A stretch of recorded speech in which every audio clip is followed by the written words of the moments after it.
जी हाँ बच्चों, आज की इस वीडियो में अर्धवार्षिक परीक्षा सत्र 2024-25 नाइन्थ क्लास स्वास्थ्य एवं शारीरिक शिक्षा के एग्जाम की तैयारी के लिए यहाँ पर क्वेश्चन पेपर लेकर के आ चुके हैं। बच्चों, इस क्वेश्चन पेपर का कंप्लीट सॉल्यूशन आपको इस वीडियो में बताया जाएगा। इससे पहले जो बच्चों आपका सूचना और प्रौद्योगिकी का पेपर हुआ था, उसमें बच्चों हमने आपको क्वेश्चन पेपर जो प्रैक्टिस पेपर होता है वह उपलब्ध कराया था, और उसी में से लगभग बच्चों 40 to 50% क्वेश्चन हमें देखने को मिले हैं। अब बच्चों जो आपका स्वास्थ्य एवं शारीरिक शिक्षा का क्वेश्चन पेपर एग्जाम होने वाला है, इस एग्ज़ाम की तैयारी के लिए हम यहाँ पर एक प्रैक्टिस पेपर लेकर के आ चुके हैं। बच्चों, इसमें जो भी प्रश्न दिए गए हैं इन्हें आपको सभी प्रश्नों को ज़रूर से तैयार कर लेना है, क्योंकि बच्चों इसमें जो भी प्रश्न दिए हैं आपके सिलेबस ब्लूप्रिंट के according very very most important रहने वाले। और फिर इन प्रश्नों को अगर आप समझ लोगे तो आपको आइडिया हो जाएगा कि किस प्रकार के प्रश्न आपसे एग्जाम में पूछे जाने, कैसे आपको उन प्रश्नों के आंसर्स देने हैं। तो बच्चों फर्स्ट ऑफ ऑल हमें बहुविकल्पीय टाइप के प्रश्न देखने को मिलेंगे। प्रश्न क्रमांक 1 में हमसे कहा है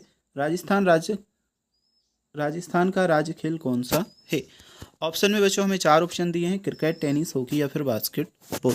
अब बच्चों जो राजस्थान का राजकीय खेल है वह हमारा है बास्केटबॉल, यानी कि बच्चों दा वाला जो ऑप्शन है बास्केटबॉल, ये हमारा क्या सही उत्तर है। इसके बाद में बच्चों जो हमारा दूसरा प्रश्न है, किशोर अवस्था का काल होता है। ऑप्शन में हमें दिया 6 से 12 वर्ष, 13 से 9 वर्ष, 20 वर्ष के बाद में, जन्म के बाद में। तो किशोर अवस्था का जो बच्चों काल होता है वह हमारा होता है क्या, यहाँ पर हमारा आ जाएगा 13 से 9 वर्ष, यानी कि बा वाला ऑप्शन 13 से 9 वर्ष हमारा सही उत्तर है। चलिए जो सेकंड नंबर की क्वेश्चन के बाद में तीसरे नंबर का प्रश्न हमारा आ जाता है, विटामिन बी की कमी से कौन सा रोग होता है। यह है हमारा तीसरा प्रश्न।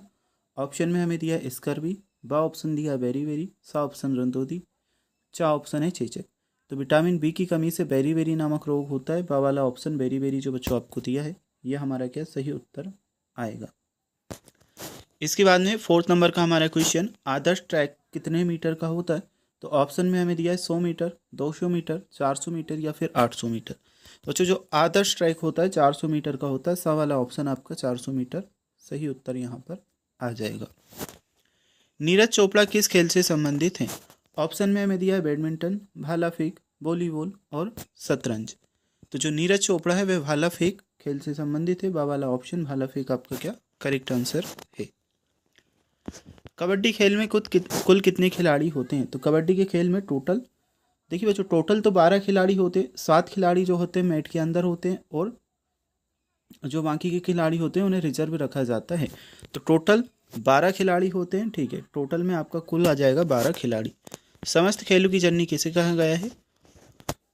ऑप्शन में हमें दिया है एथलेटिक्स, जिम्नास्टिक्स, खो खो या फिर हॉकी। तो जो समस्त जो खेलों की जननी है जिम्नास्टिक को कहा गया है, बा वाला ऑप्शन जिम्नास्टिक आपका सही आंसर आएगा। अब इसके बाद में हम देखेंगे आपके 8वें नंबर का प्रश्न, योग दिवस कब मनाया जाता है। तो बच्चों अंतर्राष्ट्रीय योग दिवस की यहाँ पर बात की जा रही है।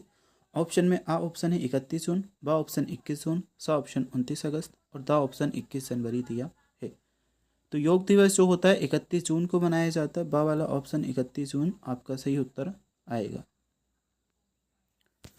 नेक्स्ट हम देख लेते हैं खून की कमी से कौन सा रोग होता है। तो ऑप्शन में दिया है हैजा, एनीमिया, सा option malaria, the option corona.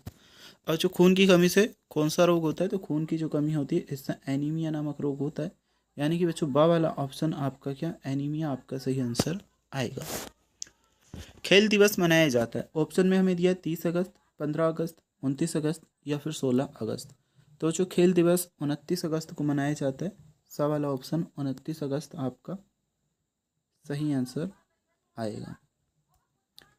अब बच्चों जो आपको क्वेश्चन दिए इन प्रश्नों के आंसर्स भी हम देखेंगे। पहले नंबर के प्रश्न में हमसे क्वेश्चन नंबर 11 में पूछा गया है यहाँ पर, संतुलित भोजन किसे कहते हैं। तो चलिए इस प्रश्न का आंसर मैं आपको बताता हूँ। देखिए, ऐसा भोजन जिसमें सभी पोषक तत्व, कार्बोहाइड्रेट, प्रोटीन, वसा, खनिज और पानी उचित मात्रा में हो उसे संतुलित भोजन कहते हैं। ठीक है, ऐसा भोजन जिसमें सभी पोषक तत्व जो होते हैं जैसे कार्बोहाइड्रेट, प्रोटीन, वसा, खनिज और पानी उचित मात्रा में है उसे संतुलित भोजन कहते हैं। फिर हमारा प्राथमिक उपचार क्या है। ठीक है, तो 12 नंबर का जो हमारा प्रश्न पूछा गया है प्राथमिक उपचार क्या है, इसका आंसर हम देख लेते हैं। चोट या बीमारी की स्थिति में तत्काल की जाने वाली मदद को प्राथमिक उपचार कहते हैं, जो गंभीर समस्याओं को रोकने सुधारने में मदद करता है।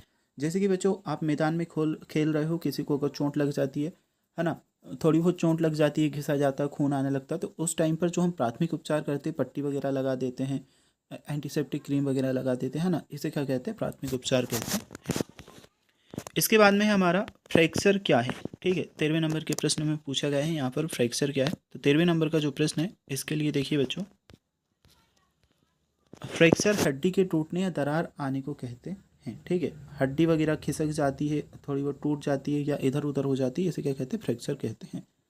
तो सिंपल से हमारा आंसर हो जाएगा, हड्डी के टूटने या दरार आने को फ्रैक्चर कहते हैं।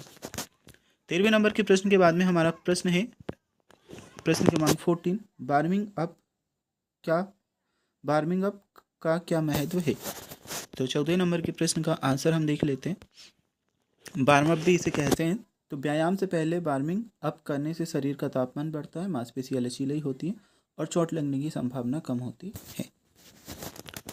ठीक है, तो जब हम मतलब एक्सरसाइज वगैरह कर रहे हो तो थोड़ी हार्ड एक्सरसाइज जब करने वाले होते हैं, इससे पहले थोड़ा सा वार्म अप हमें करना चाहिए, इससे अच्छा रहता है। तो 14 नंबर का हमारा क्वेश्चन का आंसर। अभी हमारा 15वें नंबर का प्रश्न, लोना क्या है। ये हमारा क्वेश्चन नंबर 15, लोना क्या है। साथ ही में हमें 16 नंबर का प्रश्न दिया है, डेंगू रोग कैसे फैलता है। तो देखिए लोना क्या है। लोना नमक एक प्रकार का है जो आमतौर पर, देखिए बच्चों वहाँ जो प्रश्न था उसे आप छोड़ दीजिएगा, क्योंकि यहाँ पर कबड्डी वाले लोना की बात की जा रही है। तो कबड्डी में जब एक टीम अपनी विपक्षी टीम के सभी खिलाड़ियों को मैच से बाहर भेजने यानी ऑल आउट करने में सफल होती है, तो उसे 2 अतिरिक्त पॉइंट दिए जाते हैं, जिसे कबड्डी में लोना कहते हैं। ठीक है, ये हाईलाइट कर दिया आपका जो आंसर है, इसे यहाँ से आप देख लोगे। एक टीम अपनी विपक्षी टीम के सभी खिलाड़ियों को मैच से बाहर भेजने यानी ऑल आउट करने में जब सफल होती है, तो उसे 2 अतिरिक्त पॉइंट दिए जाते हैं, जिसे कबड्डी में लोना कहते हैं। और जो 16वें नंबर के प्रश्न में हमसे पूछा है, डेंगू रोग कैसे फैलता है। तो चलिए 16वें नंबर का जो प्रश्न है इसे हम समझते हैं। डेंगू रोग एडीज मच्छर के काटने से फैलता है, जो दिन में सक्रिय रहता है। ठीक है, मादा एडीज नाम का मच्छर होता है, इसके काटने से डेंगू रोग फैलता है, और ज़्यादातर ये जो मच्छर है दिन के टाइम पर सक्रिय रहता है। तो हमारे 16 नंबर के प्रश्न का जो उत्तर है बच्चों, ये आप करोगे। इसके बाद में हम समझ लेते हैं जो नेक्स्ट हमारी क्वेश्चन है। क्वेश्चन नंबर 17 हमें दिया है, इसमें दिया है पूरक, रेचक और कुंभक किसे कहते हैं। तो चलिए 17वें नंबर के प्रश्न को समझते हैं। पूरक, रेचक और कुंभक किसे कहते हैं। तो पूरक है सांस को अंदर लेना, रेचक है सांस को बाहर छोड़ना, और कुंभक है सांस को कुछ समय तक रोक करके रखना। ठीक है, सांस को अंदर लेने को हम पूरक कहेंगे, सांस को बाहर छोड़ने को रेचक कहेंगे, और कुछ समय तक रोक करके रखना इसे कुंभक कहेंगे। तो ये पूरक, रेचक, कुंभक आपको समझ आया। इसके बाद में हम देख लेते हैं आपका नेक्स्ट, व्यायाम करते समय कौन कौन सी सावधानियां रखनी चाहिए। तो 18वें नंबर के प्रश्न का उत्तर हमें बताना है, व्यायाम करते समय कौन कौन सी सावधानियां हमें रखनी चाहिए। देखिए व्यायाम करते समय कौन कौन सी सावधानियां रखनी चाहिए। तो सही उपकरणों का उपयोग करें, व्यायाम के लिए उपयुक्त स्थान चुनें, अपने शरीर की क्षमता से अधिक ना करें, सही तरीके से वार्मिंग अप करें, और जल का सेवन करें। बच्चों 19वें नंबर का प्रश्न हम देखेंगे, निम्नलिखित खेलों में से किन्हीं एक खेल का सचित्र वर्णन करना है। हॉकी, वॉलीबॉल, खो खो और कबड्डी। ठीक है, तो देखिए हॉकी का हमने यहाँ पर लिखा है, हॉकी एक टीम खेल है जिसमें खिलाड़ियों को हॉकी स्टिक की मदद से गेंद को हिट कर गोल करना होता है। यह खेल मैदान पर 11-11 खिलाड़ियों की 2 टीमों के बीच खेला जाता है। तो जो वर्णन हमने कर दिया, चित्र वगैरह आप बनाना देख लीजिएगा, सीख लीजिएगा। ठीक है बच्चों, ये है आपके एग्जाम के लिए एक प्रैक्टिस पेपर, जिससे आप अपने एग्जाम की प्रिपरेशन कर सकते हो, तैयारी कर सकते हो। ठीक है बच्चों, क्योंकि इसमें से कुछ प्रश्न हो सकता है कि आपके एग्जाम में फंस जाए, और वो जो वैसे पेपर सभी जगह अलग अलग आता है ना, तो इसमें से कुछ प्रश्न ओनली ऑन फंसने की संभावना है, इसलिए इसे एक प्रैक्टिस पेपर के रूप में आप अपने एग्जाम की तैयारी के लिए प्रिपेयर कर सकते हो।